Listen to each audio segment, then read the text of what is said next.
Hello नमस्कार, कसे आहात तुम्ही सगळे? मस्त आहात ना? मस्तच राहा. स्वामी कृपा तुमच्यावर सदैव राहो ही स्वामीचरणी प्रार्थना करते. आजच्या व्हिडिओला सुरुवात करते. तर आजचा व्हिडिओ आहे आपल्याला श्रावण महिन्यामध्ये सेवा करण्यासाठी कोणकोणतं साहित्य लागते तर ते चला पाहूया.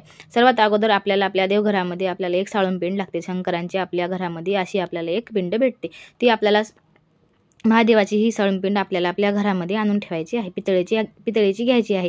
तुम्ही अशी 1-2 इंचापर्यंत आपल्या घरामध्ये देवघरात तुम्ही हे पिंड ठेवू शकता आणि त्याची विधिवत अशी पूजा करू शकता. तर आपल्याला आपल्या श्रावण महिन्यामध्ये आपल्याला रुद्राभिषेक करायचा असतो. रुद्राभिषेक करण्यासाठी आपल्याला हे असं एक गळती आणून घ्यायची असते. ही गळती आपल्याला कुठेही तुम्हाला भांड्याच्या दुकानामध्ये बाहेर कुठेही आपल्याला मार्केटमध्ये मिळून जाते. तर मी आता हे नवीनच आणलेली आहे, आताच्या श्रावण महिन्यासाठी आहे. मला ही 450ला पडलेली आहे. खूप मोठी आहे, व्हिडिओमध्ये छोटी दिसत आहे पण खूप छान आहे, मोठी आहे. तर आपल्याला ही साळूनपिंडचं तोंड आपल्याला उत्तर दिशेला ठेवून आपल्याला ही अशी पूजा आपल्याला मांडायची आहे. ती पूजा कशी करायची काय नाही तुम्हाला मी ते व्हिडिओ देईनच तुम्हाला. आणि त्याच्यानंतर आपल्याला पारायण करायचा असतो शिवलीला अमृताचं. त्याच्यासाठी आपल्याला शिवलीला अमृताची आपल्याला एक पोथी घ्यायची असते. ती पोथी तुमच्याकडे जर अवेलेबल नसेल, तुम्हाला जर भेटत नसेल, तुम्हाला जर अडचण आली असेल तर तुम्ही छोटी पुस्तक भेटते आपल्याला 11वा अध्याय.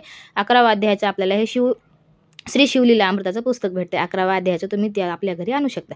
अशा प्रकारे जे साहित्य लागतं ते मी तुम्हाला सांगितले आहे. आणि रुद्र यंत्र पण लागतं, पण माझ्याकडे सध्या नाही म्हणून तुम्हाला दाखवलं नाही. तुम्हाला जर शक्य असेल तर तुम्ही रुद्रयंत्र पण घेऊ शकता. त्याची पण आपल्याला विधिवत सेवा करायची असते. रुद्रयंत्र तुम्हाला घेणं होत नसेल तर तुम्ही अशी शिवपिंड घेऊ शकता.